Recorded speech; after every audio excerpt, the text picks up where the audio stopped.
Hello and welcome to this edition of FYI Weekly, your official source for City of Greensboro news and information. During the May 16 City Council meeting, Greensboro City Manager Taiwo Jayoba presented a $750 million proposed budget for fiscal year 2023-24. The recommended budget includes a 4-cent property tax rate increase to 67.25 per $100 property valuation and a water rate increase of 8.5%. The proposal addresses the increased pace of growth with new positions in fire, planning, engineering and inspections, transportation, and water resources. The budget proposal includes a $250,000 property tax relief program and water bill assistance options for low-income homeowners and residents. The city maintains one of the lowest water rates compared to other cities in North Carolina.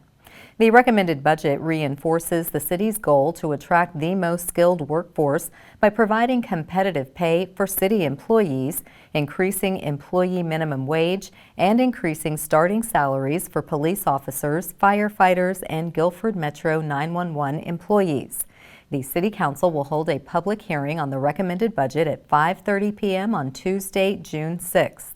The City Manager's budget presentation and the recommended budget is available on the city's website. Violence prevention is a topic of conversation across the country. The City of Greensboro will unveil a new initiative making violence prevention a priority in the Gate City. The GSO Peace on Purpose initiative is part of the Office of Community Safety's Violence Prevention Program. The Peace on Purpose kickoff takes place from 3 p.m. to 7 p.m. on Friday, June 2nd at Barber Park. The event is free and open to the community. June 2nd is also National Gun Violence Awareness Day, and this will be recognized during the event as well. Members of the City Manager's team will be on hand to talk about violence prevention with residents. Activities include free food, games, music, entertainment, community art projects, and more.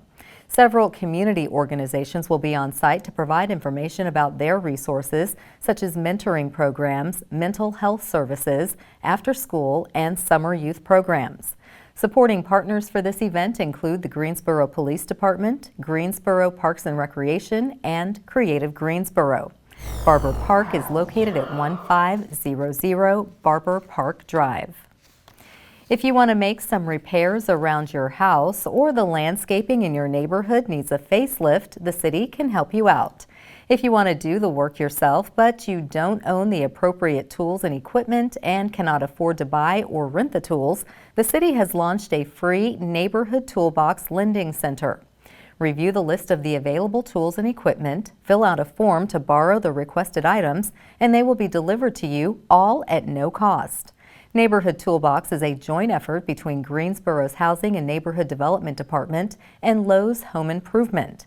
Housing staff created the program, and Lowe's donated the equipment and tools enough to fill 2 8-foot by 16-foot trailers. This tool lending program is available for non-commercial purposes to people living within Greensboro city limits. To learn more about the program and to access the list of tools, visit the city's website. Cone Health has partnered with the city to share a series of brief and informative videos designed to inspire you to make better choices when it comes to healthy living. Following these tips is an easy way to help each of us improve our quality of life. Let's take a moment to check out today's news for your health. For most people, occasional lapses in memory are a normal part of the aging process, but sometimes not. As we get older, there are some normal memory errors that we make that are age-related. For example, misplacing your keys, having trouble finding a word while you're talking, even forgetting an appointment. That's not cause for concern. What I see is that when people make these errors much more frequently and they begin to disrupt their lifestyle, then we start to worry that there may be a dementia coming. A lot of people ask me, how can I maintain the memory I have or the thinking skills I have? sometimes when we forget, it's not that we're forgetting information, but we're not actually absorbing it. So if you're having visual problems or hearing problems, or you've been diagnosed with those and you're supposed to wear glasses or hearing aids, please do wear those and get those kinds of things checked out. Secondly, sleep. Sleep is very, very important for memory, and we find that people who have inadequate sleep or disorders of sleep will have problems with staying alert and also problems with memory during the daytime. Drinking too much alcohol, use of drugs, and smoking. I would recommend stopping smoking because when you're smoking, you're actually taking oxygen out of the brain, and it can actually worsen your health in other ways. Stay intellectually engaged. Doing crossword puzzles or word searches, that's fine, but what research shows us is that when you're doing those activities and it's a social context where you're doing it with other people, it can be much, much more effective to keep you mentally sharp. So, get involved in book clubs, go to dance classes, things like that can be very helpful. Another important thing is exercise, and people don't always realize that exercise is important to brain health. 30 minutes a day, if you can, of aerobic activity can be very, very effective in promoting the health of your brain because you're pumping blood through your brain. Managing stress and depression, that's an important one. I think that a lot of folks who are having memory problems, what we find out is that they're having very stressful lifestyles or they're actually depressed.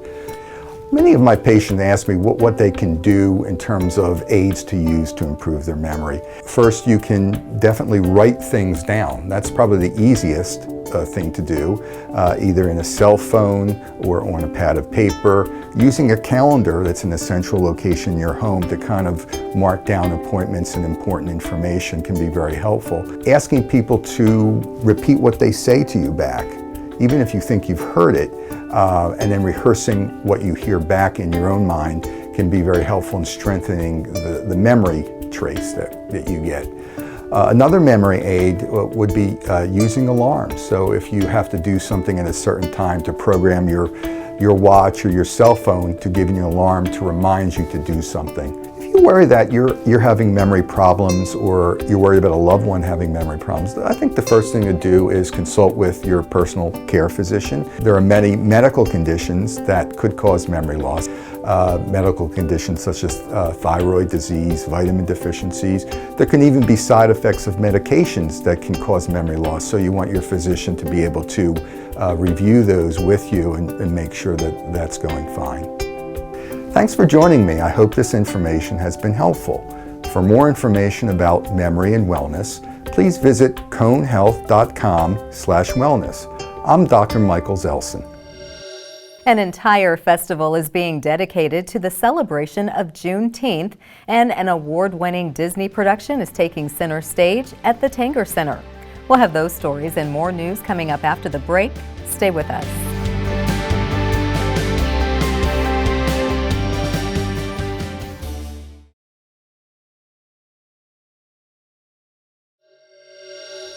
Welcome back to FYI Weekly. The organizers of Juneteenth GSO invite the community to celebrate the third annual Juneteenth Festival in the Gate City. The multi-day event runs from Thursday, June 15th to Sunday, June 18th. Festivities kick off with the Sisters of Juneteenth at the Carolina Theater. Other activities include the Arts Legacy Awards, Uptown Juneteenth Arts and Craft Festival, the Black Food Truck Festival, and the Juneteenth Gospel Superfest finale. Juneteenth is a celebration of June 19, 1865, when enslaved people in Galveston, Texas received word 2 years after the Civil War had ended, declaring their freedom. The Juneteenth GSO Fest is sponsored by the City of Greensboro, Visit Greensboro, Creative Greensboro, Lincoln Financial, Truliant Federal Credit Union, and North Carolina A&T State University.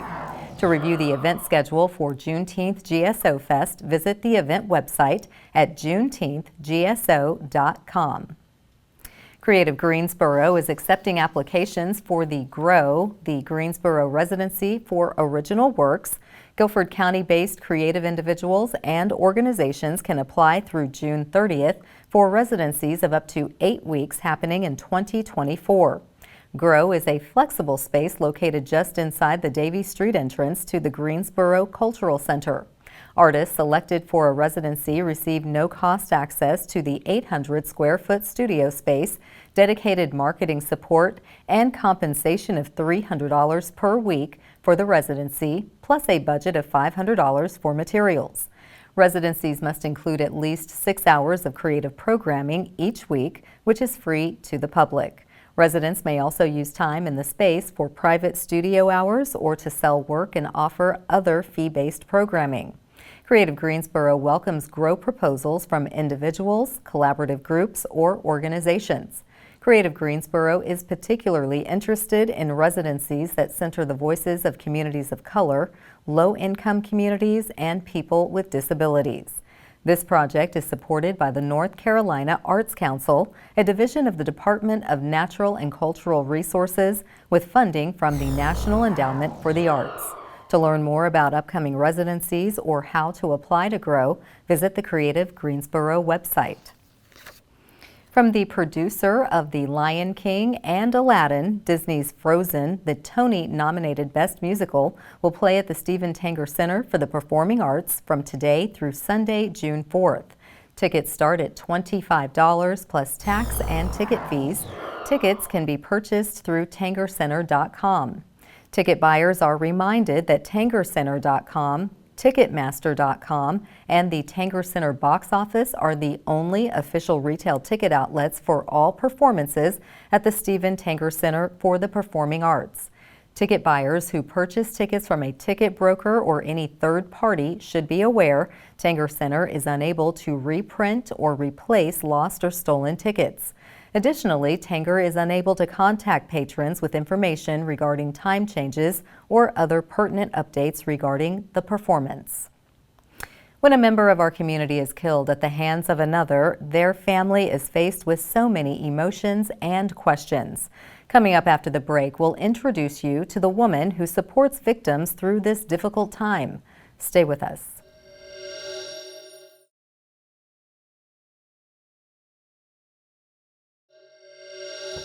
Welcome back to FYI Weekly. Many of our neighbors and families across the country know the harsh reality of losing a loved one to homicide. In those difficult times, they need someone to help them navigate the landmines of grief. Joining me now to give us an understanding of her role is Mary Nero. She is the victim advocate for the Greensboro Police Department. Hello, Mary. Welcome to the show. Hi, thank you for having me. Absolutely. I appreciate you joining me. So tell us about your role as a homicide unit victim advocate. So one way to look at me is I am the navigator. When a family has lost somebody to homicide or some other untimely death, I am kind of there to help walk them through the process.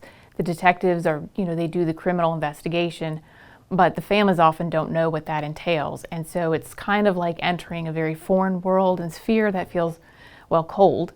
Mm-hmm. So I'm kind of there to explain to them, this is what happened, this is what is going to happen next in the process. And then also here's some other resources within the city and other groups that are available to assist you during this difficult time. And that's so critical because, as you're saying, oftentimes this is the first time you're experiencing something as traumatic as someone you know being murdered. Right. So to have someone humanize it, I think, is really critical considering how clinical police work can be sometimes. So how long have you served in this role, and when was your position created? So this position was created in 2020, right before the pandemic hit, but we had been in discussions with city leaders as early as fall of 2019. And then some things had to come into place, so I started part-time in 2020. And then we know what the year of 2020 brought, both with the pandemic, a little bit of social reckoning with George Floyd, and then as a result of the pandemic and some other societal things, our crime rate in Greensboro skyrocketed, much like the rest of the country. So as a result of that, they felt that my position needed to go from part-time to full-time. So I've been doing this full-time since April of 2021. Okay, well, much needed, and certainly appreciate you having you be part of the team. What are the skills or the experience that you brought to this role that helps you do what you do? So as a victim advocate, I'm a bit of an anomaly because before I was actually a detective, a sworn officer and a detective from 2003 to 2017. And then I left police work for a little bit, and then I came back in this role in 2020. But because I had the experience, the investigative experience, both how the investigation works and then the court process and the legal system in general, I feel like I'm better suited to like explain things to the families a little bit more because I can pull on my investigative experience.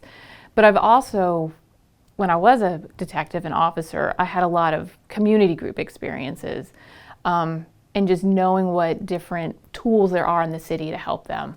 So, and that's been hugely beneficial because not only to the families but also to the investigators as well.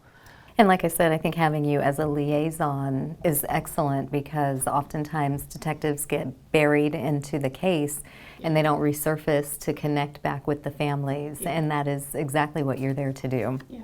So what are some projects you're most proud of since you've been in the victim advocacy role? So there's a couple. The biggest thing I'm pleased to say is that we started doing community walks with Mothers Standing Against Gun Violence. It started kind of loosely and very like grassroots and organic in probably the second half of 2020. But as, like I said, became full-time in 2021, we really started focusing on these walks that happen every Wednesday in different neighborhoods where an unsolved homicide has occurred. And we've gotten more and more other community groups that are involved. More police officers are coming out because oftentimes, the officers come to these things and it's like on a voluntold basis, but now they're excited to come out. And they've forged, relationships and connections with some of these families who have lost so much. So it builds both the bridge for the families and citizens who might think that the police are uncaring. And it also shows our officers that there are community members that, though hurting, they still love and support their officers. And like I said, every walk, there's a different community group that wants to come, be a part of it, and then they show up in following weeks, which I think really speaks to the impact and the positive atmosphere. So turning that negative into a positive, I'm very proud of that. And it's nice to see the solidarity amongst victims and the police, that this can be a working relationship. So how do you see your role evolving so that you're better able to serve this sector of our community? Well, if we could probably maybe one day get another one or two of me to help with other facets of crime in our victims, because there's other people hurting in this city other than just your families who are suffering from homicide loss.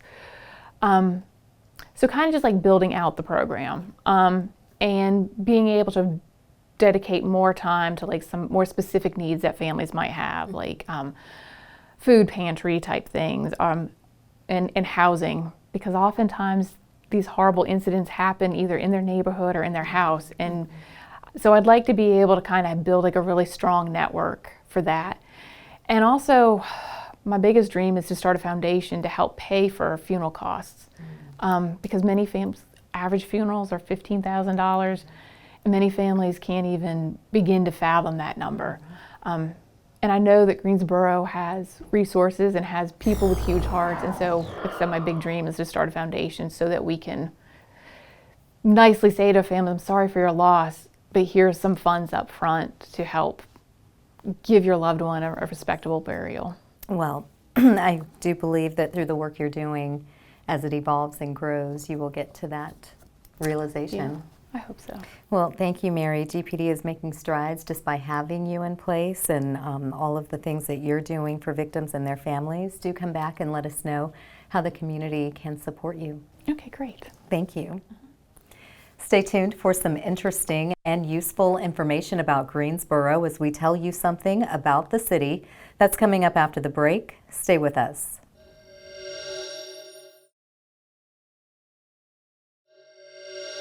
Welcome back to FYI Weekly. One way to stay informed about decisions that impact you and our city is by attending or tuning in to City Council meetings at 5:30 p.m. on the first and third Tuesday of the month. The fourth Tuesday is reserved for a meeting as needed. The City Council has resumed meeting in the Katie Dorsett Council Chamber on Level 2 of the Melvin Municipal Office Building, located at 300 West Washington Street. The public is allowed in person, but only in a limited capacity. Those who choose not to be in the building can participate virtually. The Greensboro City Council meetings are broadcast right here on GTN. The meetings are also streamed live on the city's website and on Roku. To review the council meeting schedule and agendas, please visit the city's website. Here's an opportunity to learn a little something about the city. Guilford County's Behavioral Health Center provides urgent care, facility-based care, and outpatient services to adults and children as young as 4. The agency will host a mental health awareness festival on Thursday, May 25th from 2:45 p.m. to 6 p.m. at the Guilford County Cooperative Exchange Center. The festival is free and offers an opportunity for the public to take advantage of mental health resources while participating in family-friendly activities. Attendees can take advantage of health screenings, therapy dogs, line dancing, yoga, food trucks, and much more. The Guilford County Cooperative Exchange Center is located at 3309 Burlington Road in Greensboro. Meantime, anyone experiencing a behavioral or mental health crisis is encouraged to visit the Behavioral Health Urgent Care Center at 931 3rd Street in Greensboro. Appointments are not required and the center is open 24/7. Visits are confidential. You can also call or text 988 to speak with a trained crisis counselor at no cost. Coming up after the break, we'll showcase our department spotlight, but first, prepare to mark your calendars for the places to go and things to do on the town.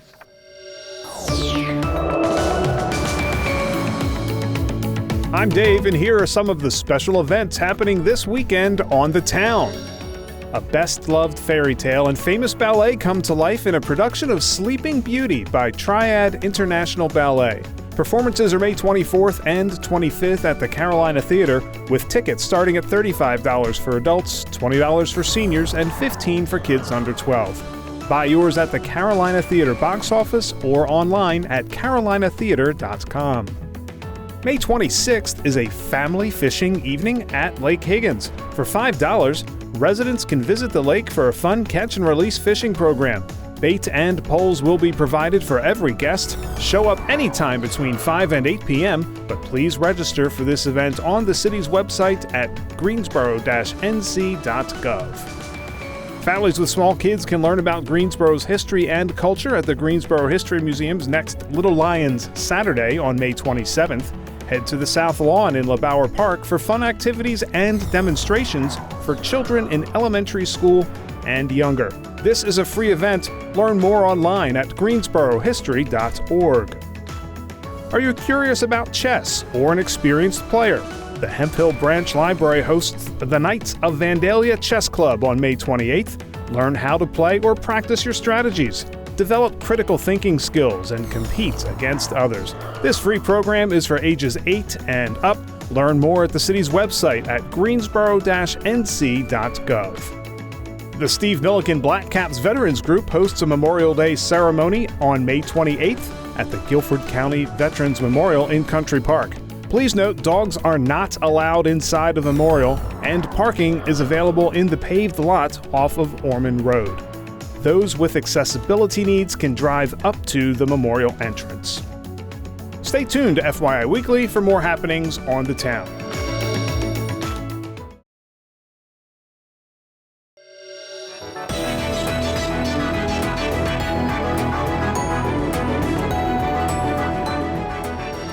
Welcome back. The City of Greensboro has more than 20 departments and several divisions committed to serving you, our residents and visitors. Let's go behind the scenes in our department spotlight. The Greensboro Urban Area Metropolitan Planning Organization, or MPO, has released the draft program of projects for fiscal year 2023. This is available for public review and comments between today and Thursday, June 8th. A public hearing on the documents will be held during the June 21st virtual meeting of the MPO Transportation Advisory Committee. The draft program of projects is a list of proposed grants for the Greensboro Transit Agency, the Piedmont Authority for Regional Transportation, and Guilford County Transportation and Mobility Services. The draft program of projects is available for review on the MPO website. Written comments are due by 5 p.m. on Thursday, June 8th. Send comments to the attention of Tram Truong by fax at 336-412-6171 or by postal mail to P.O. Box 3136, Greensboro, North Carolina 27402. Comments can also be shared during the virtual public hearing on Wednesday, June 21st. For more information about the meeting, please visit the MPO website. Straight ahead on the other side of the break is this week's Way to Go GSO shout out. Stay with us.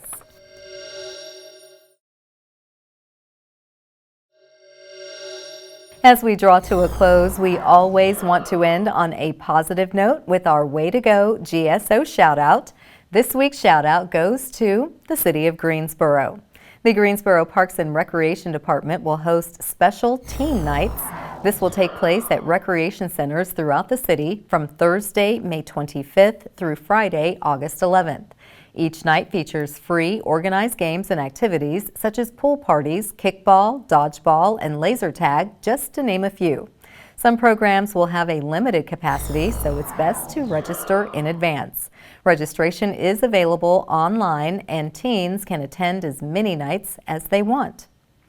That concludes this edition of FYI Weekly, but you can easily stay connected to the latest city news by linking to us on Facebook, Twitter, YouTube, and Instagram. Alexa users can subscribe to our 5-minute flash briefings, which airs on 90.1 FM and 100.7 FM. Be sure to download both weekly podcasts, Talk City Greensboro and Connect GSO, plus GTN is streaming on Roku.